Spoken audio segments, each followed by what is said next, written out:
Innal hamdalillah nahmaduhu wa nasta'inuhu wa nastaghfiruh wa na'udzu billahi min shururi anfusina wa sayyiati a'malina man yahdihillahu fala mudhillalah wa man yudlil fala hadiyalah. Asyhadu an la ilaha illallah wahdahu la syarikalah wa asyhadu anna Muhammadan abduhu wa rasuluh. Ya ayyuhalladzina amanu taqullaha haqqa tuqatih wa la tamutunna illa wa antum muslimun. Ya ayyuhalladzina amanu taqullaha wa qulu qawlan sadida yuslih lakum a'malakum wa yaghfir lakum dzunubakum wa may yuti'illaha wa rasulahu faqad faza fawzan 'azima amma ba'd. Fa inna asdaqal haditsi kitabullah wa khairal hadyi hadyu Muhammad sallallahu alaihi wasallam. Wa syarrul umuri muhdatsatuha wa kullu muhdatsatin bid'ah wa kullu bid'atin dhalalah wa kullu dhalalatin finnar. Sobat fillah yang dirahmati oleh Allah Subhanahu wa taala, alhamdulillah kita berjumpa kembali setelah enggak berjumpa selama 1 tahun. Terakhir berjumpa 2019, sekarang 2020. Rindu enggak ini teh? Siga nunte. Untuk kajian malam ini kita mulai dengan kajian manhajiyah. Dan sekarang sifatnya muqaddimah, mengenalkan apa itu Ahlus Sunnah wal Jamaah. Untuk kedepannya insya Allah kita akan membahas satu kitab manhaj tipis yang ditulis oleh Imam Ahli Sunnah wal Jamaah, yaitu Imam Ahmad Ibn Hanbal radhiyallahu an. Judulnya Usulu As-Sunnah. Dan kemarin saya dapat dari panitia katanya sudah diterjemah dan ada syarahnya ya. Mungkin nanti bisa mencari lah. Dan sengaja untuk tahun sekarang saya mengkaji manhaj ini karena sudah 1 tahun kita membahas adab. Dan adab yang paling penting sudah kita kaji, yaitu adab kepada Allah, adab kepada Rasulullah Shallallahu Alaihi Wasallam, dan adab kepada sesama manusia. Baik itu yang berkaitan dengan orang tua, kemudian kerabat, tetangga. Selebihnya insya Allah bisa dibaca sendiri, gitu. Karena itu berkaitan dengan kehidupan sehari-hari. Ada sih adab yang penting juga, adab mendidik anak gitu, tapi kebanyakan di sini belum punya anak gitu. Jadi akhirnya tidak saya bahas. Udah punya anak belum? Iya, dari mana keluarnya antum? Nikah aja belum? Ya, belum nikah kan? Nah, jadi insya Allah sudah, saya anggap sudah cukup ya. Tinggal bagaimana kita mengaplikasikan, mengamalkan dalam kehidupan kita sehari-hari. Nah, insya Allah, syukran. Tema untuk sekarang yaitu Ahlus Sunnah wal Jamaah. Ini sangat penting untuk kita kaji karena tentu setiap orang, seluruh kaum muslimin akan mengatakan bahwa dirinya Ahlus Sunnah wal Jamaah ya. Tetapi memang kita dapati bahwa yang kemudian mengkaji apa sih hakikat dari Ahlus Sunnah wal Jamaah itu sangat sedikit sekali. Jadi banyak di antara kaum muslimin yang mengatakan saya Ahlus Sunnah wal Jamaah tapi tidak mengerti, tidak paham hakikat dari Ahlus Sunnah wal Jamaah itu apa. Dan ini penting untuk kita kaji karena memang kita tahu bahwa ada orang-orang yang mengaku Islam tetapi dia di luar koridor Ahlus Sunnah wal Jamaah. Nah, tanpa ilmu kita akan terseret nanti, terjerat, terjebak. Kita merasa muslim tapi ternyata Islam kita tidak seperti apa yang diajarkan oleh Rasulullah dan para sahabat. Nah, oleh sebab itu ikhwan, pengakuan kita itu harus kita ilmui. Ya, harus kita ilmui, kita harus mengerti minimal.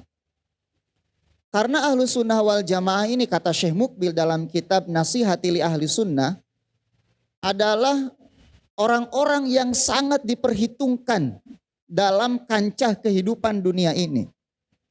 Syekh Mukbil mengatakan hanya Ahlus Sunnah wal Jamaah lah yang sanggup memperbaiki seluruh kebobrokan dan kerusakan kehidupan manusia, tidak yang lainnya. Nah, oleh sebab itu kita harus tahu Ahlus Sunnah itu apa, bagaimana aplikasinya dalam kehidupan sehingga kita menjadi solusi gitu ya untuk segala permasalahan hidup ini. bukan malah memperkeruh permasalahan.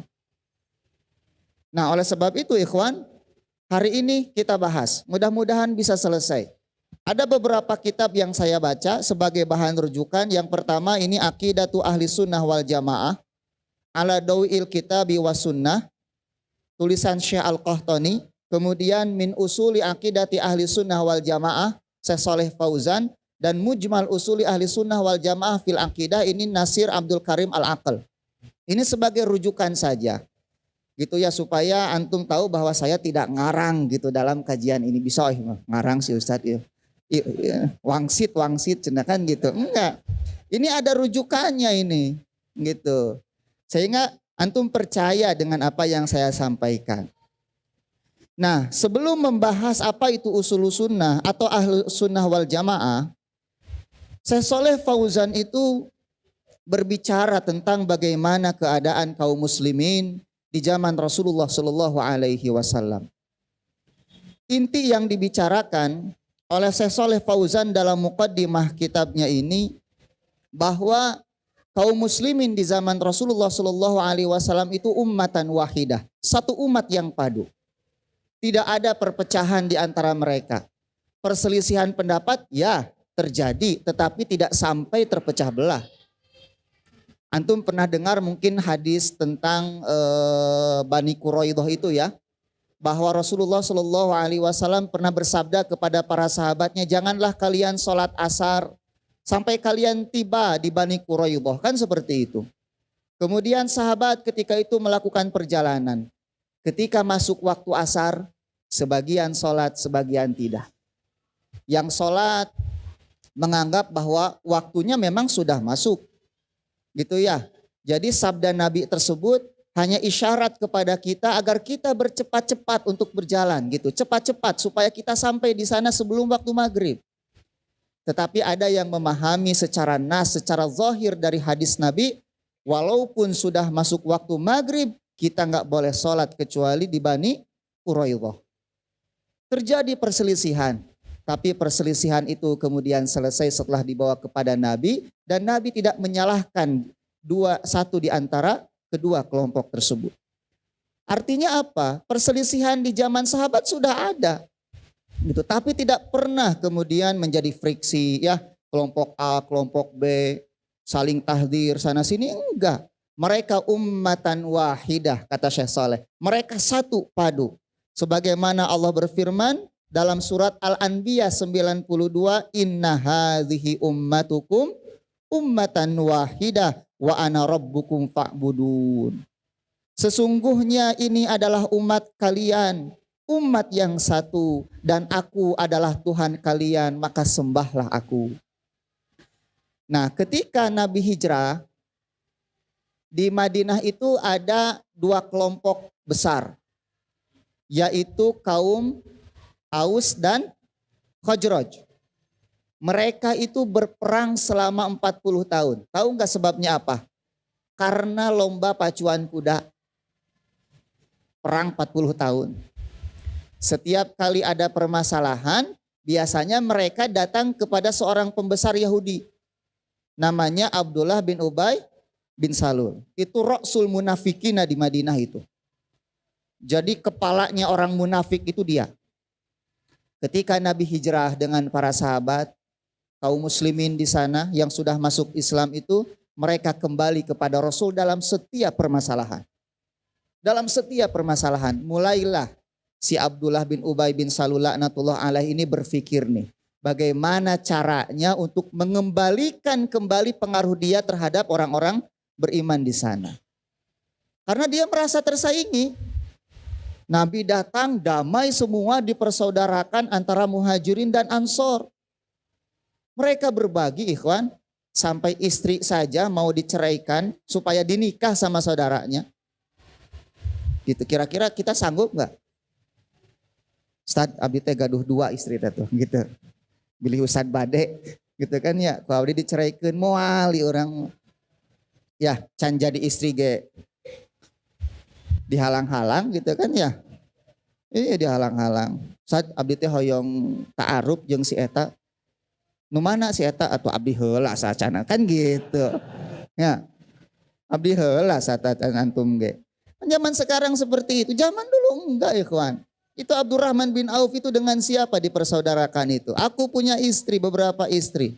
Aku ceraikan, pilih mana yang kau sukai. Aku ceraikan, setelah habis masa iddahnya silahkan nikah. Sampai seperti itu ukhuwah di antara kaum muslimin. Ini ukhuwah ulama salaf seperti itu ikhwan. Ya, kita yang mengaku salafi seperti apa ukhuwah kita?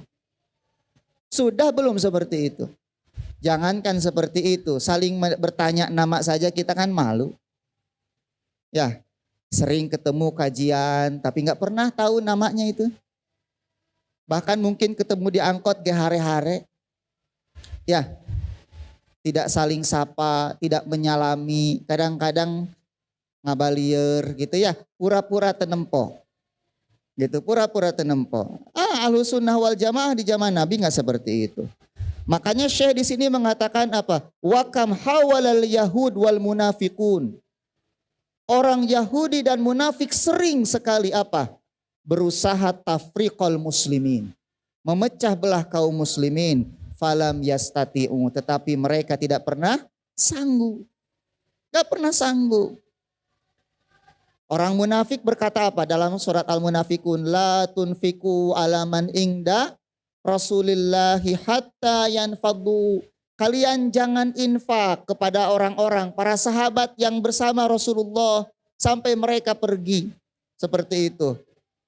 Kemudian Allah membantah mereka, walillahi khazainus samawati wal ard walakinnal munafiqina la yafqahun. Terus mereka berusaha selama Nabi SAW hidup, usaha mereka tidak pernah berhasil. Kapan mereka berhasil memecah belah kaum muslimin, ikhwan? Setelah Nabi apa? Wafat. Mulai muncul orang-orang yang menolak membayar apa? Zakat. Bahkan ada sebagian kabilah yang kembali murtad, maka diperangilah oleh Abu Bakar As-Siddiq radhiyallahu an. Kemudian Umar menjadi khalifah sampai akhirnya Umar dibunuh oleh seorang Majusi. Kemudian Utsman menjadi khalifah sampai akhirnya dia pun dibantai oleh orang-orang Khawarij. Siapa yang menghasut orang-orang Khawarij itu? Siapa coba? Yahudi, Abdullah bin Saba. Abdullah bin Saba. Dia itu seorang Yahudi yang pura-pura masuk Islam karena dia nggak sanggup untuk menghadapi Islam dari luar. Makanya dia masuk Islam pura-pura. Kemudian menghancurkan dari dalam. Kalau antum membaca sejarahnya Abdullah bin Saba, dia itu sampai keliling ke negeri-negeri kaum muslimin untuk mencari dukungan, dan dia mendapatkan dukungannya di Mesir. Siapa yang menjadi pengikutnya? Para residivis ketika itu. Apa isu yang dilontarkan? Bahwa Utsman bin Affan melakukan apa? Nepotisme dalam kepemimpinannya. Yang paling berhak menjadi khalifah setelah Nabi adalah Ali bin Abi Thalib. Ali bin Abi Thalib. Gitu. Sampai dia mengatakan, kalian beriman bahwa Isa akan turun nanti di akhir zaman, masa kalian tidak beriman bahwa Ali itu akan hidup lagi? Nah, akhirnya terprovokasilah sampai mereka datang ke Madinah ketika itu, mengepung rumah Utsman bin Affan selama 10 hari, dan akhirnya mereka masuk meringsek dan membunuh Utsman bin Affan ketika beliau membaca apa? Al-Quran. Itu istrinya yang bernama Nailah itu ketika melindungi suaminya itu sampai putus 10 jarinya itu. Kemudian diangkatlah Ali bin Abi Thalib. Itu ya, terjadilah perpecahan. Makanya Khawarij itu adalah firqah sesat pertama yang muncul di dalam tubuh kaum muslimin. Itu orang-orang Khawarij itu. Nah, tetapi ikhwan, jangan lupa sebetulnya perpecahan umat ini sudah disabdakan oleh Rasulullah Shallallahu Alaihi Wasallam. Dalam hadis apa? Ada yang tahu tidak?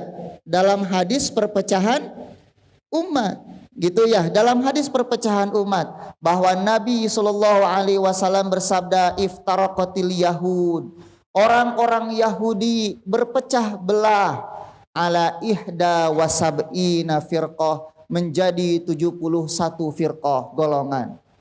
Dan orang-orang Nasrani ala isnataini wasab'in 72. Wasataftariku hadhil ummah, kata Nabi, dan umat ini akan pecah ala salas wasab'ina firqah menjadi 73 golongan. Kemudian Nabi bersabda, kulluha finnar, semuanya di dalam neraka, illa wahidah, kecuali siapa? Satu saja. Siapa ya Rasulullah? Nabi mengatakan al-jamaah. Yang satu itu jamaah. Siapa jamaah itu? Dalam hadis yang lain Nabi mengatakan, man hiya ya Rasulullah, kata sahabat. Siapa yang satu itu ya Rasulullah? Nabi mengatakan, man kana ala misli ma ana alaihil yaum wa ashabi. Gitu ya. Yaitu orang-orang yang berada di atas apa yang hari ini aku berada di atasnya, juga para sahabatku. Maka itulah tafsiran dari kalimat al-jamaah. Mereka yang mengikuti Rasulullah Shallallahu Alaihi Wasallam dan para sahabatnya. Gitu. Nah, oleh sebab itu siapa ahlu sunnah itu? Kan gitu. Kade ulah salah macanya. As-sunnah jeung as-sinah teh nulisna sami eta teh. Ahlu sunnah, ahlu sinah. Ahlu sinah mah tukang nundutan. Nah, gitu. Siga antum keur kajian. Ya, ahlu sinah. Ahlu sinah fil jum'ah. Tukang nundutan poe Jumaah. Nah, eta. Bapak-bapak eta mah Bu. Gitu. Nah, ahlu sunnah. Ahlu itu artinya keluarga, ahli, gitu kan ya. As-sunnah itu apa maksudnya? As-sunnah di sini sebetulnya kalau kita mengkaji makna as-sunnah itu banyak macamnya, Pak. Seringkali para ulama itu mengartikan sunnah sesuai dengan kebutuhan mereka, disiplin ilmu mereka apa. Ini Bapak bisa salahnya. Sunnah itu kata ulama fikih itu sesuatu yang apabila dilakukan mendapat pahala, kalau ditinggalkan tidak berdosa. Gitunya, itu sunnah menurut definisi ulama apa? Fikih. Nah, ini kebanyakan makna sunnah ini yang kita pahami kan gitu ya. Pak kunaon tara tahajud bae da sunnah ieu kan gitunya. Ari Bapak ngarokok wae bae da makruh ieu kan gitu. Jadi nu makruh dilakukeun, nu sunnah ditinggalkeun. Nah, eta Bapak eta manu kitu. Nah, itu menurut definisi ulama fikih. Kalau usul fikih beda lagi makna sunnah itu. Usul fikih mah segala sesuatu yang disandarkan kepada Nabi, baik berupa ucapan, perbuatan, dan persetujuan Nabi yang memiliki konsekuensi hukum. Karena memang orang-orang usul fikih itu berkutat dalam permasalahan apa? Hukum. Jadi mereka hanya mengaitkan sunnah kalau ada konsekuensi hukumnya. Gitu. Nah, ada lagi menurut ulama hadis. Menurut ulama hadis itu sunnah itu adalah segala sesuatu yang disandarkan kepada Nabi, baik berupa ucapan, perbuatan, persetujuan Nabi, sifat Nabi, baik sifat yang berupa akhlak atau sifat yang berupa fisik. Gitu, bahwa Nabi rambutnya berapa? Sebahu, hidungnya mancung, giginya rapi. Kan gitu ya. Kemudian dadanya bidang. Nabi itu tidak terlalu tinggi, tidak terlalu apa? Pendek. Kalau berjalan cepat, kalau dipanggil berbalik dengan seluruh tubuhnya, itu sifat-sifat Nabi. Nah, dalam definisi ahli hadis masuk baik akhlak Nabi atau sifat fisik Nabi. Selain ucapan, perbuatan dan persetujuan Rasulullah Shallallahu Alaihi Wasallam. Nah, ada juga sunnah dalam definisi ahli akidah. Apa? Segala sesuatu yang bertentangan dengan bid'ah, maka itu adalah sunnah Nabi Shallallahu Alaihi Wasallam. Nah, jadi jangan campur aduk ya, gitu. Hari salat subuh sunnah bukan? Salat subuh sunnah bukan? Tuh, antum masih keneh wajib cenah. Salat subuh teh sunnah, hukumnya wajib. Gitu. Bisa dipahami tidak? Janggot Nabi janggot ini sunnah bukan? Sunnah, hukumnya wajib. Salat tahajud sunnah bukan? Hukumnya sunnah menurut definisi ulama fikih. Kan gitu. Bisa dipahami tidak? Nah, itu sunnah. Tapi apa yang dimaksud dengan ahlus sunnah dalam kalimat ahlus sunnah wal jamaah itu? Gitu ya. Nah, yang dimaksud dengan sunnah di sini adalah thariqah. Secara bahasa, maaf tunggu. Secara bahasa sunnah itu artinya thariqah. Yes, thariqah. Thariqah itu apa artinya? Jalan. Baik itu jalan yang baik atau jalan yang buruk. Itu sunnah dalam definisi bahasa. Contoh misalnya hadis Nabi Shallallahu Alaihi Wasallam, man sanna sunnatan fil Islam, sunnatan hasanatan fil Islam, falahu ajrun wa ujuru man tabi'ahu walayan kusumin ujurihim syai'a. Barang siapa yang menetapkan satu jalan kebaikan di dalam Islam, maka baginya pahala dan pahala orang-orang yang mengikutinya tanpa dikurangi pahala mereka apa? Sedikit pun. Berarti sunnah hasanah baik. Ada juga man sana sunnatan sayyi'atan fil Islam, kan gitu ya. Barang siapa yang menetapkan jalan yang buruk di dalam Islam, maka baginya dosa dan dosa orang-orang yang mengikutinya tanpa dikurangi dosa mereka sedikit pun. Secara bahasa sunnah itu adalah jalan. Nah, pengertian ahlus sunnah itu apa? Yaitu mereka yang mengikuti perjalanan Nabi Shallallahu Alaihi Wasallam dan para sahabatnya. Itu ahlus sunnah di dalam beragama, baik di dalam akidah, ibadah maupun apa? Akhlak. Itu ahlus sunnah, ikhwan. Gitu ya, mereka yang mengikuti perjalanan Nabi, gitu ya, mencontoh Nabi dan para sahabat di dalam beragama, baik dalam akidah, ibadah maupun akhlaknya. Itulah ahlus sunnah. Kenapa para sahabat dimasukkan ke sana? Karena Nabi Shallallahu Alaihi Wasallam bersabda, alaikum bisunnati wasunnatil khulafa'ir rasyidinal mahdiyina min ba'di. Kalian harus berpegang dengan sunnahku, kata Nabi, dan sunnah para sahabat yang 4 khalifah rasyidah setelahku. Gigitlah sunnah itu dengan gigi kalian. Gitu ya. Gigitlah dengan gigi kalian. Barang siapa di antara kalian yang hidup setelahku, kata Nabi, maka dia akan melihat perpecahan yang sangat apa? Banyak sekali. Nah, oleh sebab itu ikhwan, ahlus sunnah adalah mereka yang mengikuti perjalanan Nabi dan para sahabat di dalam akidah, ibadah dan muamalah. Wal jamaah. Kenapa mereka disebut al jamaah? Apa jamaah itu artinya? Jamaah itu artinya berkumpul, bersatu, tidak berpecah belah. Itu jamaah. Makanya mereka disebut ahlus sunnah wal jamaah karena mereka berkumpul dan bersatu di atas sunnah Rasulullah Shallallahu Alaihi Wasallam. Makanya ikhwan, antum harus tahu bahwa persatuan di dalam Islam bukan persatuan fisik saja. Kan suka ada tuh orang ya yang penting bersatu, berkumpul, sampai saling menasehati saja mereka enggan. Mereka menganggap nasihat itu bisa memecah belah. Suka bilang, udahlah saling menghormati, menghargai, yang penting kita bersatu. Bersatu di atas apa dulu?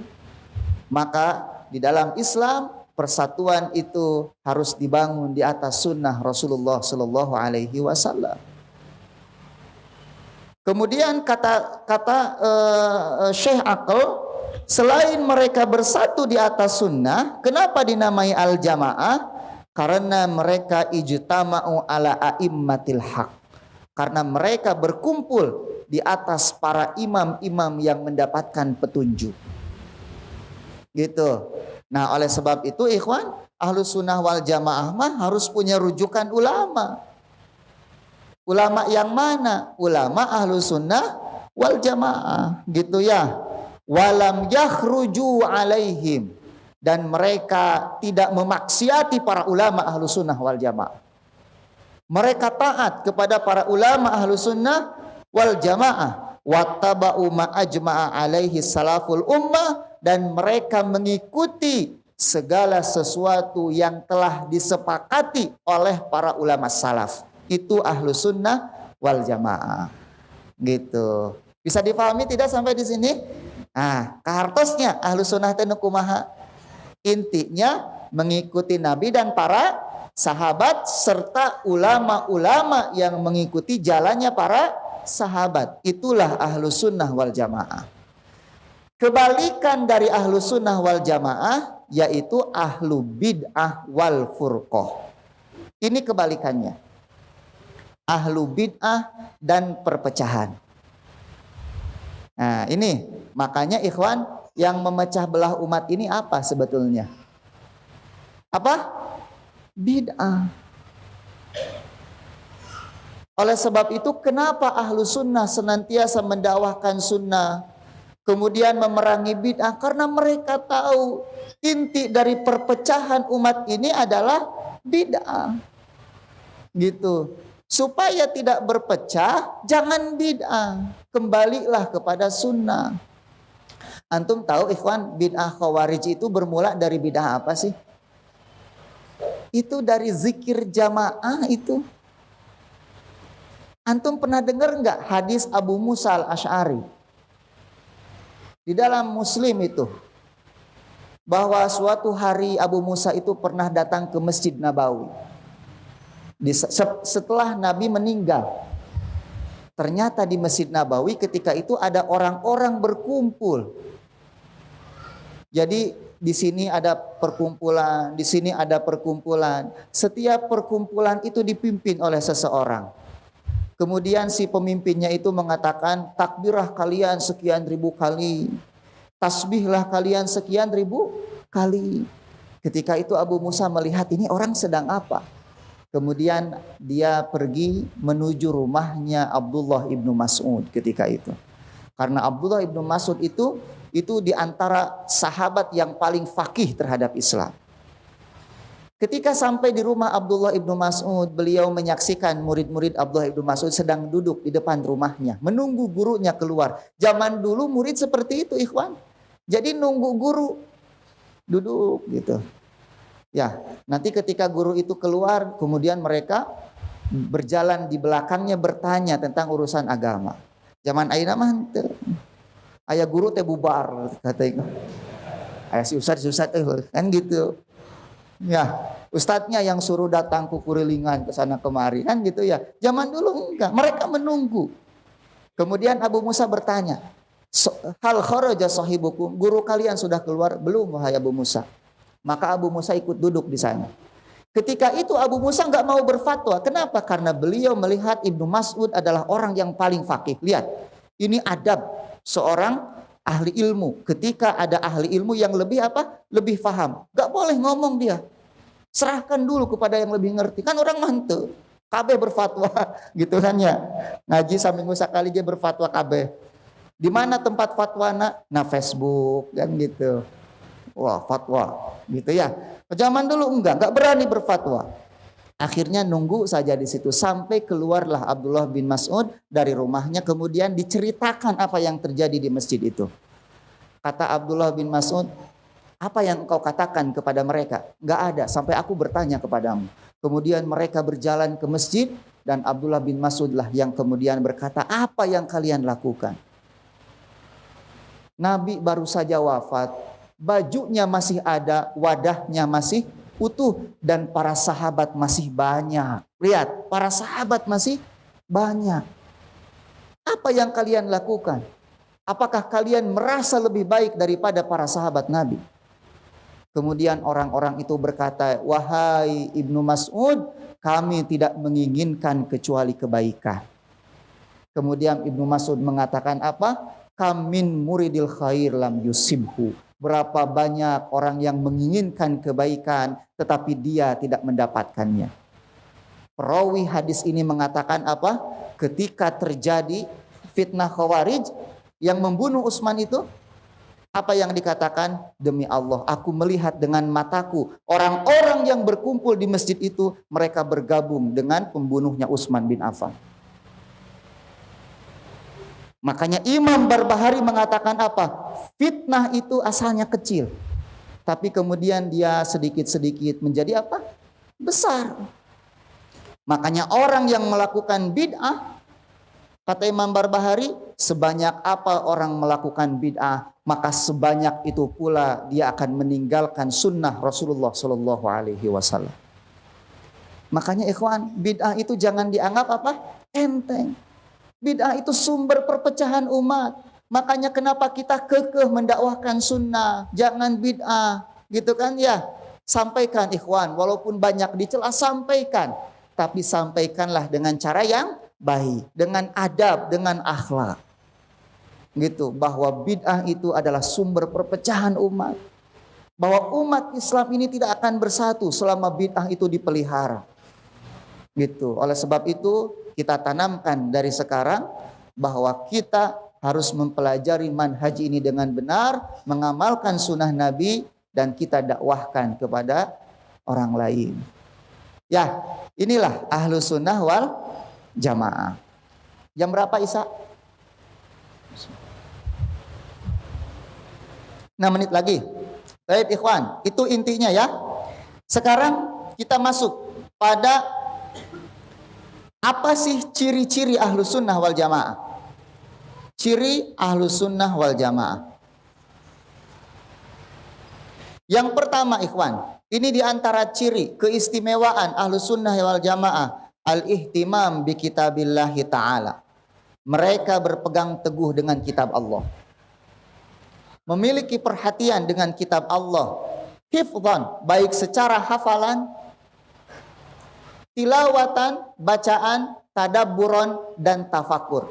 Ahlu sunnah itu ikhwan, ngapalkeun Quran, maca Quran, mentadabburi Al-Quran. Lamun aya nu ngaku ahlu sunnah, tara ngapalkeun Quran, tara maca Quran kacida. Gitu ya. Sok ngapalkeun Quran tara? Tos sabaraha juz? Sabaraha juz anu? 3 juz. Alhamdulillah. Antum berapa juz? 1 juz. Berapa juz Pak? 2 juz. Alhamdulillah. Hafalkan Quran. Ini ciri ahlu sunnah wal jamaah. Kenapa? Karena menghafal Quran di antara cara Allah menjaga Quran itu. Karena Quran dijaga dengan 2 cara. Dihafalkan dan ditulis dalam mushaf. Itu cara Allah menjaga Al-Quran. Maka ciri ahlu sunnah adalah apa? Menghafalkan Quran, membaca Al-Quran, mentadabburi Al-Quran, dan yang terakhir mengamalkan Al-Quran tersebut. Ini cirinya. Kemudian yang kedua, mereka memiliki perhatian dengan hadis Nabi Shallallahu Alaihi Wasallam. Karena hadis Nabi memiliki fungsi berapa terhadap Quran? Pertama, hadis itu fungsinya untuk menjelaskan makna Al-Quran, kata Imam Syafi'i. Yang kedua, menguatkan isi Al-Quran. Yang ketiga, apa? Menjelaskan hukum yang tidak ada di dalam Al-Quran. Maka ahlu sunnah itu senantiasa berpegang kepada Al-Quran dan sunnah. Karena Allah berfirman, fa in tanaza'tum fi syai'in farudduhu ilallahi wa rasulih. Kalau kalian berselisih dalam sesuatu, kembalikanlah kepada Allah dan Rasulnya. Imam Syaukani mengatakan kembali kepada Allah, kepada Quran, kepada Rasul, kepada sunnah Rasulullah Sallallahu Alaihi Wasallam. Makanya ikhwan, ahlu sunnah itu tidak membedakan mana hadis mutawatir, mana hadis ahad. Selama hadis itu sahih, hasan, mereka mengamalkannya. Hatta dalam masalah akidah. Beda dengan ahlu bid'ah. Mereka membagi-bagi hadis mutawatir ahad. Hadis ahad gak bisa dipakai dalam urusan akidah. Itu ahlu bid'ah yang seperti itu. Sampai mereka tidak meyakini adanya azab kubur. Kan gitu ya. Azab kubur gak ada. Kenapa? Hadisnya ahad. Kan gitu. Gak ada itu. Antum coba rujuk kepada kehidupan para sahabat Nabi. Mereka tidak pernah membagi hadis mutawatir ahad, gak pernah. Gitu ya. Makanya antum coba baca kitab Imam siapa itu? Dalam Tajridut Tauhid. Kitab Tauhid, Tajridut Tauhid. Imam siapa? Ada yang tahu nggak? Saya lupa namanya itu. Itu pada asalnya pembagian ahad mutawatir itu nggak pernah ada. Para sahabat itu mengamalkan hadis-hadis Nabi Shallallahu Alaihi Wasallam seluruhnya. Begitupun para tabiin, tabiut tabiin. Selama hadis itu sahih, amalkan. Nah, jadi jangan sampai kita mengatakan, oh ini hadis ahad, tidak berlaku dalam masalah akidah, walaupun bisa diamalkan dalam syariah. Coba saya ingin tanya sama antum. Antum setelah tahiyat sebelum salam berdoa tidak? Berlindung, Allahumma inni a'udzubika min azabi jahannam wa min azabil qabri wa min fitnatil mahya wal mamati wa min fitnatil masihi dajjal. Ini hadisnya ahad. Bisa diamalkan tidak dalam hukum syariat? Bisa, tapi isinya masalah akidah.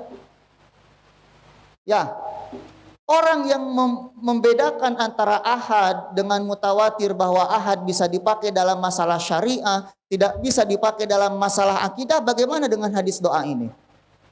Membaca doanya syariah.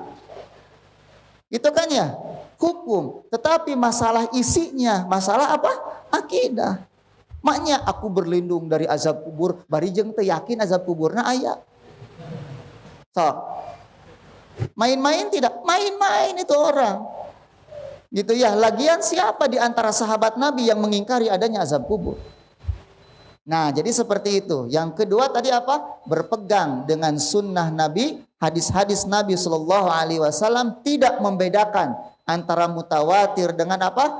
Ahad, baik di dalam masalah syariah ataupun masalah akidah. Selama hadisnya sahih, maka kita amalkan hadis tersebut. Wallahu a'lam bishawab. Subhanakallahumma bihamdika asyhadu alla ilaha illa anta astaghfiruka wa atubu ilaik. Assalamualaikum warahmatullahi wabarakatuh. Bismillah walhamdulillah wassalatu wassalamu ala rasulillah wa ala alihi wa ashabihi wa man tabi'ahum bi ihsanin ila yaumiddin wa ba'd. Kita lanjutkan ikhwan. Nomor berapa sekarang? Di antara ciri-ciri Ahlus Sunnah wal Jamaah ya. Tadi yang pertama berpegang kepada kitabullah, yang kedua hadis Rasulullah sallallahu alaihi wasallam. Kemudian yang berikutnya bahwa Ahlus Sunnah itu ad-dukhul fid dini kullihi. Mereka itu masuk ke dalam agama, ke dalam Islam secara keseluruhan. Gitu ya, tidak parsial, tidak setengah-setengah. Karena Allah berfirman, udkhulu fisilmi kafah. Masuklah kalian ke dalam Islam itu secara keseluruhan. Oleh sebab itu ikhwan, di dalam akidah Ahlus Sunnah wal Jamaah tidak mengenal apa yang disebut dengan sekulerisme, membagi antara kehidupan dunia dengan akhirat, bahwa agama hanya mengurusi urusan dunia akhirat saja gitu ya. Agama itu hanya di masjid saja, nanti keluar dari masjid agamanya disimpan. Ada sebagian orang yang memang berpikir bahwa seolah-olah Islam itu hanya untuk urusan individu. Jangan disangkut pautkan dengan masalah pendidikan, sosial, ekonomi, politik. Oh enggak seperti itu. Islam itu agama syamil mutakamil. Agama yang sempurna. Agama yang menyeluruh. Tidak ada satu urusan dalam hidup ini kecuali Islam harus memiliki apa? Jawabannya. Dalam keyakinan Ahlus Sunnah bahwa setiap perkara dalam hidup ini pasti memiliki hukum itu. Pasti. Jadi nggak ada yang lepas dari Islam, itu nggak ada. Makanya seorang Ahlus Sunnah dia akan masuk ke dalam Islam secara keseluruhan. Dia iman kepada Al-Quran secara keseluruhan. Tidak beriman pada sebagian, tapi kafir kepada sebagian. Kenapa? Karena orang yang iman kepada sebagian, kemudian kafir pada sebagian, ulaika humul kafiruna haqqo. Justru mereka itu adalah orang-orang kafir yang sebenarnya. Jadi Islam memerangi sekulerisme. Karena sekuler itu, ikhwan, itu muncul dari pemikiran liberal. Pemikiran liberalisme. Jadi bahwa manusia itu memiliki kehendak yang bebas gitu ya. Tidak terikat dengan ikatan-ikatan apapun termasuk ikatan agama. Orang-orang liberal kan seperti itu. Dampaknya apa? Muncullah pemikiran-pemikiran bahwa semua agama itu sama gitu kan ya. Yang disebut dengan pluralisme agama gitu. Bahwa setiap orang yang beragama pasti masuk surga. Nanti yang masuk surga itu Hitler asup ke surga gitu. Karl Marx aya di surga. Abdullah bin Sabah aya di surga sigana teh. Papanggih di ditu teh engke teh. Nah habet aya di dia nya abdi ge teu apasna ujug-ujug asup surga abdi ge. Kaduhungnya orang. Dulu pulang kerja harus ngaji kan gitu ya. Kemudian sholat 5 waktu, puasa di bulan Ramadan, dapat uang harus zakat, naik haji, kurban. Ari nu hiji deui tukang mabok kan gitu ya. Nyembah berhala, ibadah seminggu sekali. Gonjrang-gonjreng eta oge pagaweana. Ari di akhirat arasup surga kabeh, kan teu asup akal itu teh. Gak masuk akal. Dari liberalisme inilah kemudian muncul LGBT gitu kan ya. Iya tuh. Sampai Inggris dijajah kemarin korbannya 200 itu. Itu dahsyat sekali rudalnya itu. Itu mengalahkan rudal Amerika dan Iran yang sedang bertempur. Itu rudal Iran berapa korban? Cenah 80 ya. Amerika cuma jenderal itu saja dan pengikutnya. Ini rudal Indonesia 200 ini. Itu dari mana itu? Itu kan korban liberalisme itu, liberalisme pemikiran. Itu orang-orang yang punya penyakit jiwa, menderita penyakit jiwa yang seharusnya diobati, malah didukung dengan pemikiran-pemikiran seperti itu. Bahwa homoseks itu hanya bagian dari kecenderungan seksual yang bersifat manusiawi, fitri, given, pemberian dari Tuhan katanya. Padahal coba kalau kita baca doa mayit ya, Allahumma gfir li hayyina wa mayyitina wa zakarina wa unsana kan gitu. Ya Allah ampunilah orang-orang yang hidup di antara kami, yang mati di antara kami, perempuan laki-laki di antara kami, perempuan di antara kami. Itu enggak ada LGBT disebutin itu. Itu kalau dia mati doanya gimana itu? Nabi hanya menyebutkan li zakarina wa unsana, untuk laki-laki dan perempuan kami, ampuni. Anak kecil, lisogirina wa kabirina, kan gitu ya. Ini yang LGBT masuknya kemana nanti ya? Itu kira-kira surganya di mana mereka nanti?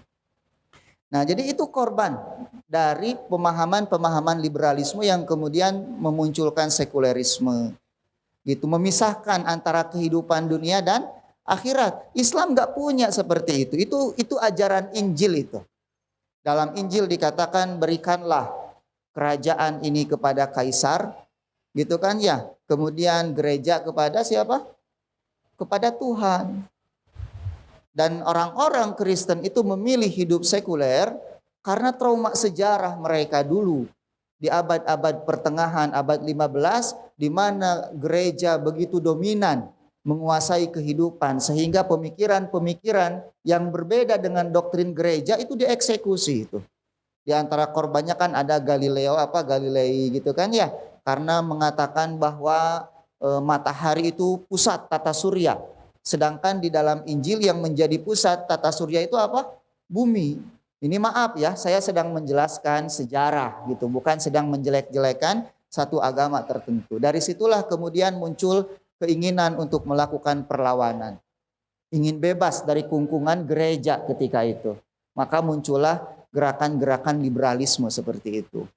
Nah ini kemudian diserap oleh sebagian saudara-saudara kita dari kaum muslimin. yang belajar di sekolah-sekolah barat, pulang dari sana membawa pemahaman-pemahaman seperti ini. Sudah saja Islam itu di masjid gitu ya. Islam nggak usahlah ikut nimbrung masalah politik, masalah ekonomi, masalah sosial. Padahal dulu di zaman Nabi nggak ada pemisahan seperti itu. Para sahabat berdagang tidak, berekonomi tidak. Iya, mereka melakukan kegiatan ekonomi, melakukan kegiatan politik, tetapi semuanya di bawah ajaran Islam, gitu ya. Fondasi ketauhidan kepada Allah Subhanahu wa taala. Kemudian yang berikutnya ikhwan, ciri ahlu sunnah, mereka ittiba, mengikuti sunnah dan tarkul ibtida, tidak melakukan bid'ah. Mereka meninggalkan bid'ah. Kemudian ijtima, mereka bersatu, wan nabzil ikhtilaf, dan mereka menghindari perpecahan. Jadi kalau ada di antara kita yang senang dengan perpecahan, menikmati perpecahan, bukan ahlu sunnah dia. Walaupun dia berjenggot, celana cingkrang, mengaku sebagai salafi, kalau Anda senang memecah belah kaum muslimin, Anda bukan ahlu sunnah. Ahlu sunnah itu mengajak pada persatuan di atas sunnah Rasulullah Shallallahu Alaihi Wasallam. Gitu. Kemudian yang berikutnya ikhwan, al-iqtida bis salafis salih. Mereka mengikuti para ulama salaf yang soleh. Siapa salaf itu? Yang dimaksud dengan ulama salaf, 3 generasi terbaik. Sahabat, tabi'in, dan tabi'ut tabi'in. Ini berdasarkan hadis Nabi, khairun nasi qarni. Kata Nabi kan gitu ya, sebaik-baik generasi adalah generasiku. Summal ladzina yalunahum, summal ladzina yalunahum. Kemudian orang-orang setelah mereka siapa? Tabi'ut tabi'in, tabi'in dan tabi'ut tabi'in. Kemudian Nabi mengatakan nanti akan datang orang-orang yang kemudian mereka bersumpah padahal tidak diminta untuk bersumpah, gitu kan ya? Mereka bersaksi padahal tidak diminta persaksian. Wa yadhar fihi musiman, kata Nabi, dan nampaklah pada diri-diri mereka asiman, buncit-buncit perutnya. Itu sabda Nabi. Sing nyarepang kada. Alah abdi sih karena gitu. Ini mah hadis Nabi ya, bahwa di antara ciri akhir zaman di mana kehidupan itu sudah buruk adalah asiman, buncit, perut-perut yang buncit. Tapi amun antum perut buncitnya soleh mah teu naon gitu. Ngancing atuh olahraga we atuh ini. Gitu ya. Gitu ya. Saya juga sudah mulai ini celana sudah mulai sararag. Olahraga gitu ya. Bisi seperti yang disebutkan Nabi itu. Nah, jadi sahabat ini ikhwan, kata Syekh Albani, ismah li kitabillahi wa sunnah. Sahabat itu adalah benteng untuk Al-Quran dan Sunnah. Gitu. Kenapa? Karena banyak orang yang mengaku berpegang kepada Quran Sunnah, tetapi menafsirkan Quran Sunnah sesuai dengan kehendak mereka, keinginan mereka. Maka ahlu sunnah menjadikan pemahaman sahabat sebagai benteng di dalam memahami Al-Quran dan Sunnah itu. Nah, ya nanti kita bahas itu di dalam kitab Usul Sunnah, pembahasan. Poin pertama dari kitab Usul Sunnah itu tentang sahabat Nabi. Gitu, nanti kita bahas. Kemudian selain ulama salaf, sahabat, tabi'in, tabi'ut tabi'in, mereka pun mengikuti a'immatul huda, para imam-imam yang mendapatkan petunjuk. Gitu ya setelah mereka, yaitu yang mengikuti para ulama salaf. Gitu sampai hari ini. Gitu ya. Karena imam-imam itu selalu ada. Ulama-ulama yang mengikuti para sahabat sampai sekarang selalu ada. Maka kita mengikuti jejak langkah mereka. Gitu. Kemudian yang berikutnya tawassut fil i'tiqad. Apa tawassut fil i'tiqad itu? Mereka seimbang di dalam akidah. Mereka berada di antara berlebih-lebihan dan menganggap enteng. Gitu ya. Begitupun di dalam amal dan akhlak. Mereka di antara orang yang berlebih-lebihan dan yang menganggap enteng. Ahlu sunnah berada di antara khawarij dan murjiah misalnya. Khawarij mengatakan pelaku dosa besar itu kafir. Murjiah mengatakan pelaku dosa besar itu orang yang imannya sempurna. Karena tidak ada kaitan antara amal dengan iman. Murjiah seperti itu. Maka ahlu sunnah berada di tengah-tengah. bahwa pelaku dosa besar tidak kafir, tetapi mereka adalah orang-orang yang beriman, yang bermaksiat kepada Allah Subhanahu wa taala. Gitu ya. Dan di akhirat mereka berada di bawah kehendak Allah. Kalau Allah berkehendak untuk mengampuni, Allah ampuni. Allah berkehendak untuk mengazab, Allah azab. Tapi orang Murji'ah mengatakan pelaku dosa besar masuk neraka dan kekal. Khawarij ya, kekal di dalamnya. Makanya ikhwan, orang Khawarij itu jujur sekali, gak pernah berbohong. Tapi Khawarij di zaman Ali bin Abi Thalib. Lamun Khawarij di zaman ayeuna ngawadul kabeh kan gitu. Iya, ngawadul kabeh. Kalau Khawarij yang jujur itu dulu, makanya ada sebagian ulama hadis yang mengatakan itu hadis yang paling sahih itu yang diriwayatkan Khawarij itu. Kenapa? Karena bagi mereka dusta itu kekafiran. Gitu ya. Tapi zaman sekarang coba lihat NII misalnya ya. NII itu Khawarij. Itu berbohong kerjaannya. Kadang-kadang tebar proposal, ngumpulkan duit untuk anak yatim, padahal yang maranehna itu. Kenapa Ustaz tahu teman-teman saya dulu banyak yang NII gitu, suka bikin yayasan-yayasan fiktif. Itu Kang Awadul lah pokoknya mah. Jangankan sama orang lain, sama orang tua saja mereka berbohong itu. Nah, itu Khawarij zaman sekarang. Nah, orang-orang Murji'ah pelaku dosa besar selama punya iman masuk surga gitu ya. Enak teh anu ieu teh geuning orang Murji'ah teh anu muda poya-poya gitu nya, tua kaya raya mati masuk surga Murji'ah eta teh tah. Anu prinsip kitu teh. Hati-hati atuh mun aya nu kitu mah saya pangheulana. Nya tuh muda poya-poya, tua kaya raya, mati masuk surga, gue banget gitu loh kan gitu ya. Siapa yang nggak mau kayak gitu? Kemudian apalagi nih? Ahlu sunnah sangat bersemangat untuk mengumpulkan kalimat kaum muslimin di atas kebenaran. Dan mereka memerangi sebab-sebab perpecahan. Tuh ya, ahlu sunnah memerangi sebab-sebab perpecahan. Kenapa? Karena perpecahan itu datang dari setan, kata Nabi.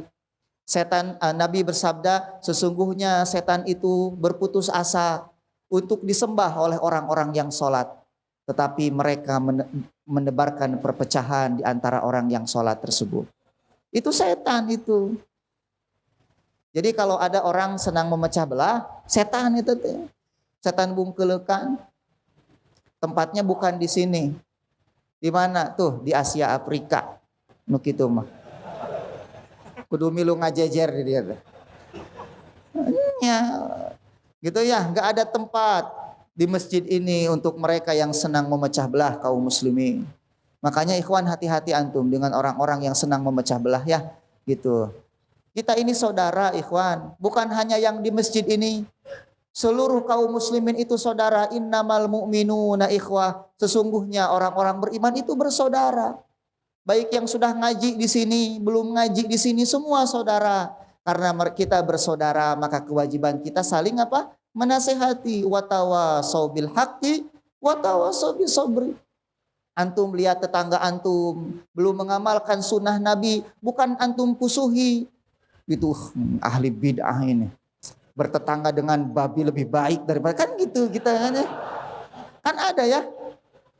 Kita sering kali salah menafsirkan ucapan ulama tersebut. Kan ada di antara ulama yang mengatakan bertetangga dengan babi dan monyet itu lebih baik daripada dengan ahlu bid'ah, kan gitu ya. Tapi kita sering tidak pernah mendefinisikan ahlu bid'ah itu seperti apa. Tidak semua orang yang melakukan bid'ah dikatakan sebagai ahlu bid'ah, enggak. Ahlu bid'ah itu punya definisi, punya kriteria sehingga dia dimasukkan ke dalam kriteria ahlu bid'ah. Ayeuna tetangga antum nya tukang sayur gitu nini melakukan bid'ah, si nini ahlu bid'ah. Ya hari bid'ah teh naon jang, nini teu ngarti kan gitu cek si nini teh. Ya, jadi ikhwan, orang-orang yang melakukan bid'ah dalam pandangan Islam misalnya ini salah ibadahnya, ini keliru, ini tidak dicontohkan Nabi, bukan dimusuhi, tapi kita nasihati. Watawasau bil haqqi, watawasau bis sabri. Dengan cara yang baik. Saya sering mengulang, orang itu ikhwan secara fitrah mau menerima kebenaran. Tapi seringkali kita salah di dalam menyampaikan kebenaran itu. Akhirnya dia lari Bukan dari kebenaran yang kita sampaikan, tapi dari cara kita menyampaikan kebenaran itu. Cana naon geus dibaudan, dipusuhan, dihukumi sebagai ahlu bid'ah. Gitu kan ya, lebih jelek daripada kera dan babi. Ini gitu-gitu teuing si Ujang kan gitu. Sampai ada seorang ibu yang menangis di hadapan seorang ustadz karena kelakuan anaknya yang sudah ngaji. Si anaknya sudah ngaji, ibunya belum. Sampai ibunya mengatakan, Ustadz, saya ini bukan tidak mau menerima kebenaran, tapi cing atuh murang kali tentong ngagas teuing cenah kitu. Nyantong ieu jangan terlalu. Atau ibunya lagi nonton TV, dia rebut itunya. Apa? Remote-nya direbut, plek pareman. Marah-marah. Apakah seperti itu dakwah kepada orang tua? Ya, itu bukan dakwah, durhaka itu namanya. Ya, jadi ternyata ketika dinasehati dengan cara yang baik, disampaikan, dia mau menerima. Ibu lain bukannya tidak mau menerima kebenaran, tapi caranya jangan seperti itu. Bilang seperti itu. Gitu. Jadi coba kita introspeksi diri. Ketika orang misalnya memusuhi dakwah kita, apakah benar mereka memusuhi konten yang kita sampaikan kepada mereka? Atau mereka benci dengan akhlak kita ketika menyampaikan? Ustaz, tuh lihat orang Nabi juga kan dimusuhi oleh orang-orang kafir ketika mendakwahkan tauhid. Betul, Nabi dimusuhi oleh orang kafir bukan karena akhlaknya. Orang-orang kafir Quraisy sepakat bahwa Nabi al-Amin. Betul tidak? Iya. Mereka sepakat Nabi jujur, Nabi berakhlak mulia. Yang dimusuhi oleh mereka adalah isi dari dakwah itu. Nah, sekarang kita ujuk-ujuk mensejajarkan diri seperti Nabi. Apakah betul orang itu menolak dakwah kita, isi yang kita sampaikan, atau mereka menolak cara kita menyampaikan dakwah itu? Ini yang harus menjadi bahan introspeksi kita. Jangan-jangan orang pergi karena kelakuan kita, adab kita, akhlak kita di dalam berdakwah. Gitu ya. Jadi seperti itu ikhwan ya. Kita harus menjadi sebab persatuan kaum muslimin, tetapi di atas sunnah Rasulullah Shallallahu Alaihi Wasallam. Makanya yang ketujuh, ciri ahlu sunnah, mereka senantiasa berdakwah. Gitu ya. Dan dengan dakwah yang sempurna mengajak kepada agama Allah Subhanahu wa taala. Ini ciri ahlu sunnah. Makanya antum dakwah sesuai dengan kemampuan antum. Ya. Jangan digambarkan bahwa dakwah itu duduk seperti saya ceramah seperti ini, enggak Ikhwan. Ini hanya bagian dari dakwah saja. Nah, antum bisa berdakwah dengan cara yang antum lakukan. Antum sebagai misalnya sebagai direktur perusahaan. Ada di sini direktur perusahaan. Coba undang ustadz misalnya kan ya, karyawan suruh ngaji. Antum sebagai suami dakwah kepada istri, sebagai ayah dakwah kepada anak. Nah, sesuai dengan kemampuan dan perannya masing-masing gitu ya. Jadi dakwahnya kepada apa? Kepada Allah. Mengajak kepada akidah yang sahih, kepada syariah, kepada ibadah, kepada akhlak. Ini dakwah salafiyah. Kemudian yang berikutnya ikhwan, ciri ahlus sunnah adalah objektif dan adil dan senantiasa menjaga hak-hak Allah Subhanahu wa taala. Objektif, adil, menjaga hak-hak Allah dan mendahulukan hak Allah itu daripada hak manusia. Gitu ya, hak dirinya sendiri. Kemudian ikhwan, ahlus sunnah tidak mengajak kepada hizbiyah. Ya, tidak mengajak kepada apa? Hizbiyah. Tidak ada hizbi di dalam ahlus sunnah. Apa hizbiyah itu? Hizbiyah itu mengajak kepada golongan-golongan tertentu, tidak. Ahlus sunnah tidak mengajak kepada partai tertentu. Tidak mengajak kepada yayasan tertentu. Bahkan ahlus sunnah tidak mengajak kepada sosok tertentu. Kecuali Rasulullah Sallallahu Alaihi Wasallam. Kalau ada seorang ustadz, dakwahnya mengajak kepada dirinya, maka dia hizbi. Ya, kamu kalau ngaji ke saya ya. Jangan ke si fulan.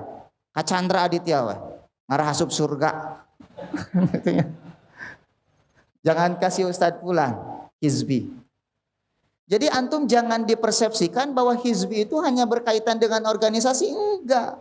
Ketika antum hanya mengajak kepada Ustadz Fulan saja, tetapi melarang dari Ustadz Fulan, padahal Ustadz yang antum larang sama-sama mengajarkan apa? Sunnah, mengajarkan salafiyah, maka antum hizbi. Gitu ya. Kenapa? Karena loyalitas ahlu sunnah hanya kepada Allah, Rasulnya dan seluruh kaum muslimin, bukan kepada orang-orang tertentu. Gitu. Nih, hati-hati nih yang suka ngajaknya sama ustadz-ustadz tertentu saja nih. Gitu. Jadi kalau ustadz ini dia mau ngaji, ustadz ini nggak mau, padahal sama-sama mengajarkan sunnah, mengajarkan salafiyah, akidah salaf, manhaj salaf. Tapi dia, aku maunya yang ini saja. Ustadz kibar ini mah, menimah ustadz sigor, cenakan gitu. Ya, hizbi antum. Makanya Syekh Utsaimin sampai mengatakan apa? Andai kata salafiyah ini menjadi hizbi, kata Syekh Utsaimin, maka kita tinggalkan dan cukuplah kita mengatakan bahwa kita seorang muslim. Itu ucapan Syekh Utsaimin itu. Jadi jangan sampai ikhwan dakwah salafiyah ini menjadi hizbiyah baru, ini enggak boleh. Kita di sini berkumpul karena punya satu prinsip yang sama, bahwa kita harus mengikuti para sahabat. Tapi bukan berarti kemudian kita meninggalkan saudara-saudara kita yang di mana? Di luar sana, enggak. Mereka tetap saudara kita. Cuma mereka berada dalam fase di mana kita dulu belum mengenal dakwah salafiyah ini. Gitu ya. Maka kita ajak mereka untuk mengaji. Mereka tetap saudara kita. Bukan dijauhi, dibikin sekat, memandang mereka dengan pandangan permusuhan, kebencian, bukan. Gitu ya. Kita ajak, kita dakwahi. Gitu ya. Kalau kita kemudian menjadikan bahwa perkumpulan kita di sini sebagai hizbi, bubar kita, sudah bubar saja. Gitu ya, itu ucapan Syekh Utsaimin. Jangan sampai dakwah salafiyah ini menjadi hizbiyah baru, gitu ya. Kita mengajak kepada satu prinsip, memahami Al-Quran dan Sunnah di atas pemahaman para sahabat ridwanullah alaihi. Gitu. Dan saudara muslim kita dimanapun mereka berada adalah saudara kita yang harus kita dakwahi. Kita sampaikan dakwah ini kepada saudara-saudara kita dengan cara yang baik, akhlakul karimah, adab yang baik, tidak menimbulkan apa? Perpecahan di kalangan umat, gitu ya. Kemudian yang selanjutnya, yakbaluna ta'adud al-ijtihadat, bahwa ahlu sunnah menerima perbedaan ijtihad di dalam masalah-masalah yang khilafiyah. Gitu ya. Jadi enggak mesti sama. Dalam akidah kita sama, tapi dalam fikih ijtihadiyah boleh berbeda, itu ahlu sunnah. Maka muncullah mazhab Abu Hanifah, mazhabnya Imam Malik, Imam Asy-Syafi'i, Imam Ahmad bin Hambal. Mereka satu dalam akidah, satu dalam manhaj, tetapi pemahaman mereka yang sifatnya ijtihadiyah bisa berbeda. Maka perbedaan fikih tidak menjadikan ahlu sunnah berpecah belah. Gitu ya, tidak menjadikan ahlu sunnah berpecah belah di dalam perbedaan fikih. Kemudian mereka memperhatikan maslahat dan mafsadat. Ahlu sunnah itu senantiasa memperhatikan maslahat dan mafsadat. Mereka lebih mendahulukan menghindari mafsadat daripada mengambil maslahat. Itu ahlu sunnah, cirinya seperti itu. Saya ada yang bertanya melalui WA, bukankah Imam Ahmad menentang penguasa ketika itu, katanya? Dalam masalah apa? Masalah Al-Quran itu makhluk. Kan gitu ya, ketika itu kan Al-Ma'mun mengatakan Al-Quran apa? Makhluk. Karena ketika itu Al-Ma'mun memiliki akidah Mu'tazilah. Imam Ahmad menolak kan seperti itu. Kemudian dikatakan itu kan menentang pemerintah. Kata saya betul. Imam Ahmad ketika itu menentang pemerintah karena mengamalkan sabda Nabi. Tidak ada ketaatan kepada makhluk dalam bermaksiat kepada Allah. Tapi kemudian kata saya, kemudian ketika datang teman-teman Imam Ahmad mengajak memberontak kepada pemerintah, apakah Imam Ahmad memberontak? Tidak. Imam Ahmad mengatakan, aku tidak mau terjadi pertumpahan darah di antara kaum muslimin. Lihat bagaimana seorang ulama memperhatikan maslahat dan mafsadat. Di dalam memberontak mungkin ada maslahatnya, tapi mafsadatnya lebih apa? Besar. Terjadi pertumpahan darah di antara kaum muslimin. Ini ahlu sunnah dalam dakwah senantiasa memperhatikan maslahat dan mafsadat, gitu ya. Kemudian ikhwan, di antara ciri ahlu sunnah, la yarawna tafsik wa takfir wa taksim ahad min ulama'il muslimin li ijtihadin khati. Seorang ahlu sunnah tidak memfasikan, tidak mentafsik, tidak mengkafirkan, tidak menganggap dosa.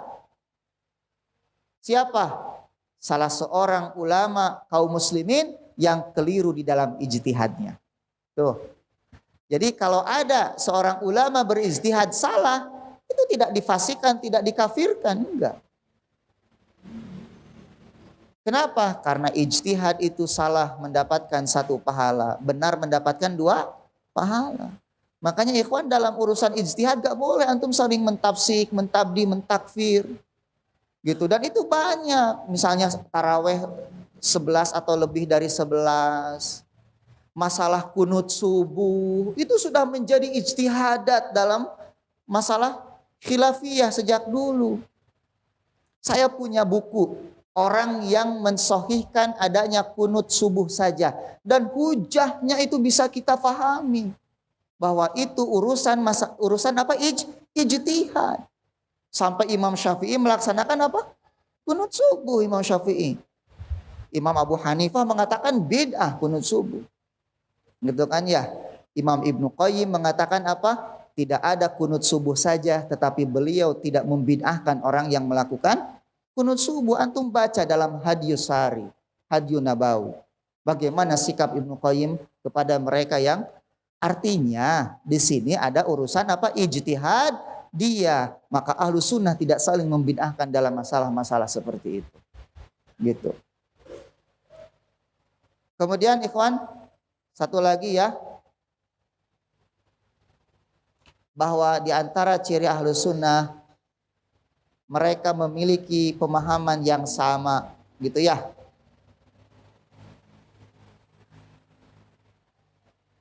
Pemahaman yang sama di dalam masalah akidah. Gitu. Memiliki sikap yang sama di dalam masalah apa? Akidah. Dan memiliki sumber yang sama di dalam masdar talaki. Masdar talaki itu sumber di dalam mengambil urusan apa? Akidah tersebut. Gitu.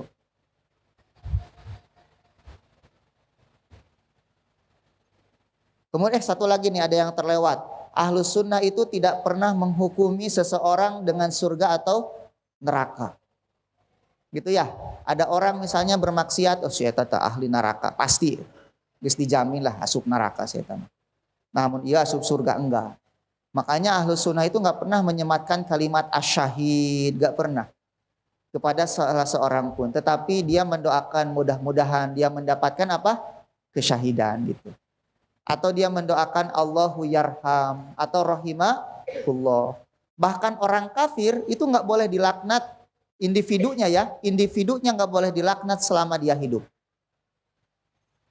Selama dia hidup nggak boleh. Misalnya ada seseorang nih, orang Syiah misalnya, dia suka mencaci maki ahlu sunnah, kemudian dilaknat. Enggak, kenapa? Karena kita tidak pernah tahu dia mati di atas apa nanti. Ya, ada orang yang selama hidupnya kafir, tapi ketika mati di atas akidah yang benar.